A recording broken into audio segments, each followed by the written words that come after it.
नमस्कार विद्यार्थी मित्रांनो, तुमचं सर्वांचं आय ए प्लॅटफॉर्मवरती स्वागत आहे. आपण लास्ट व्हिडिओमध्ये ह्युमरस बोन बघितला. आज आपण फिमर बोन बघणार आहोत.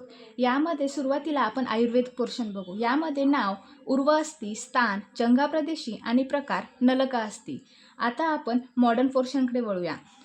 फिमर हा सर्वात स्ट्रॉंगेस्ट आणि लार्जेस्ट बोन आहे, जो की आपल्या थाय रिजनमध्ये प्लेस असतो. त्यानंतर यामध्ये फिमर 3 पार्टमध्ये डिवाईड असतं. Upper end, shaft and the lower end. त्यानंतर अप्पर एंडमध्ये हेड जे की राऊंड असतं आणि मीडियली डायरेक्टेड असतं. त्यानंतर नेक ही 3.7 सेंटीमीटर लॉंग असती आणि हेड आणि शाफ्टसोबत कनेक्ट करते. फिमरला ॲनाटॉमिकल पोझिशनमध्ये होल्ड करण्यासाठी हेड आपल्याला राऊंडेड जे की आपल्याला मीडियली पाहिजे आणि इंटरट्रोकॅन्डरिक क्रिस्ट ही आपल्याला पोस्टिरियरली पाहिजे आणि त्याचबरोबर लिना ॲस्पेरा हा सुद्धा आपल्याला पोस्टिरियरली पाहिजे आणि अँगल ऑफ द शाफ्ट हा आपल्याला मीडियली आणि डाऊनवर्ड पाहिजे. Neck form angle between shaft is called as the neck shaft angle. It is a 125 degree. In female, it is a less than 125 degree because the wider pelvis. त्यानंतर यामध्ये 2 ट्रोकॅन्डर असतात, greater ट्रोकॅन्डर आणि laser ट्रोकॅन्डर. यामध्ये greater ट्रोकॅन्डर आपण एकदा बघून घेऊ. यामध्ये ग्रेटर ट्रोकॅन्डरमध्ये एक बॉर्डर आणि 3 सरफेस प्रेझेंट असतात. एक बॉर्डर म्हणजे ही अप्पर बॉर्डर, सुपेरियर बॉर्डर. त्यानंतर 3 सरफेस म्हणजे ही झाली अँटेरियर सरफेस, ही झाली लॅटरल सरफेस आणि तिसरी म्हणजे मीडियल सरफेस. यामध्ये अँटेरियर साईडला ग्ल्युटियस मिनिमस नावाची मसल्सचा इन्सर्शन असतो. मिडल साईडला ट्रोकॅन्डरिक फोसा प्रेझेंट असतो. आता आपण ग्रेटर ट्रोकॅन्टर बघूया. यामध्ये एक बॉर्डर आणि 3 सरफेस प्रेझेंट असतात. एक बॉर्डर म्हणजे ही सुपेरियर अप्पर बॉर्डर, त्यानंतर 3 सरफेस ही झाली अँटेरियर बॉर्डर, यानंतर ही झाली लॅटरल बॉर्डर आणि ही झाली मीडियल बॉर्डर. सुपेरियर बॉर्डरवरती पायरिफॉर्मिस मसल्सचं इन्सर्शन असतं. त्यानंतर अँटेरियर साईडला ग्ल्युटियस मिनिमस नावाच्या मसल्सचं इन्सर्शन.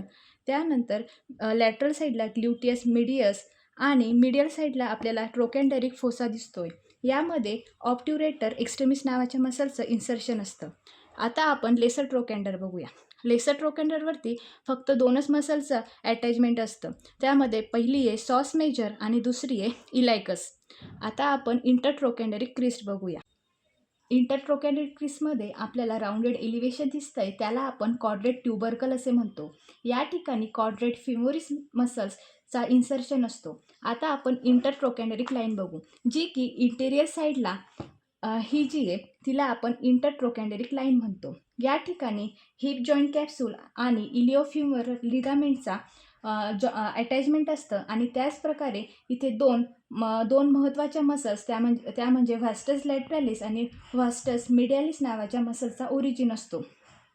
अप्पर एंडला व्हास्टस लॅटरॅलिस मसलचा ओरिजिन असतो आणि लोअर साईडला व्हास्टस मिडियालिस नावाच्या मसलचा ओरिजिन असतो. आता आपण शाफ्ट बघूया. शाफ्ट ही सिलेंड्रिकल इन शेप असते. यामध्ये 5 सरफेस प्रेझेंट असतात, anterior, medial, lateral, upper posterior and lower posterior. त्या शाफ्टमध्ये 5 सरफेस प्रेझेंट असतात.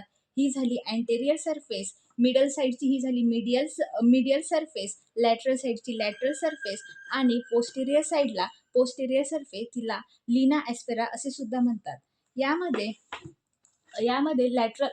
यामध्ये आपण वरती बघितलं होतं व्हास्टस लॅटरॅलिस नावाची जी मसल्स आहे ती अप्पर एंडला प्रेझेंट असते. ती मागच्या साईडने येऊन लॅटरल लिप ऑफ लिना ॲस्पेरामध्ये लिना ॲस्पेरा ही पोस्टेरियर साईडला असते. यामध्ये 2 लिप प्रेझेंट असतात, लॅटरल लिप आणि मीडियल लिप.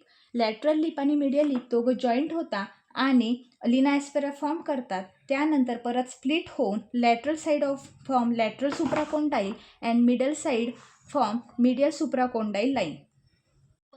आता आपण मसल्स अटॅचमेंट बघूया.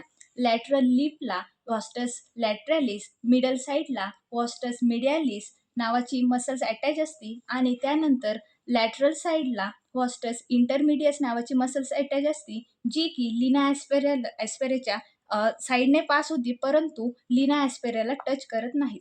त्यानंतर ॲडॅक्टर मॅग्नस नावाची मसल्स ही लॅटरॅलिस आणि मिडियालिस या दोघांच्या मध्ये या मसल्सचा ओरिजिन होतो. त्यानंतर आपल्याला इथे ट्युब्रोसिटी दिसते.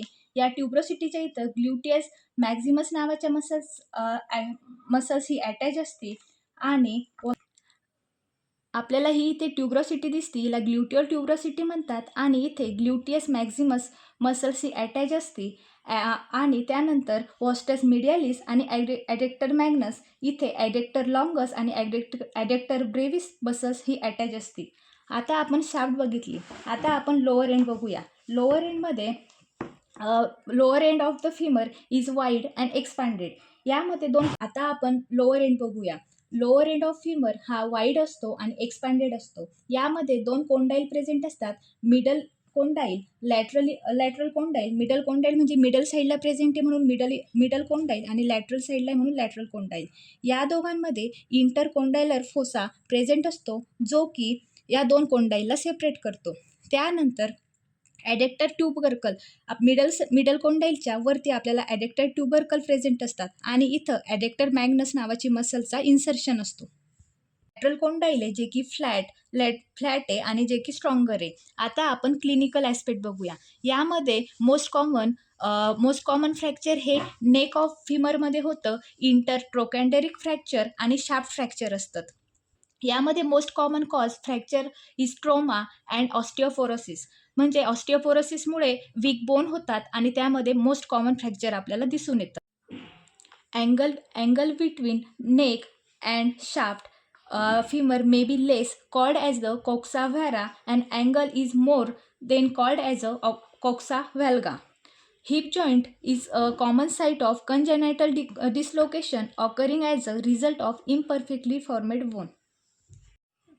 कंजेनायटल डिस्लोकेशनमध्ये हिप जॉईंट ही एक कॉमन साईट आहे आणि ॲज अ रिझल्ट यामध्ये इम्परफेक्ट बोन फॉर्म होतात.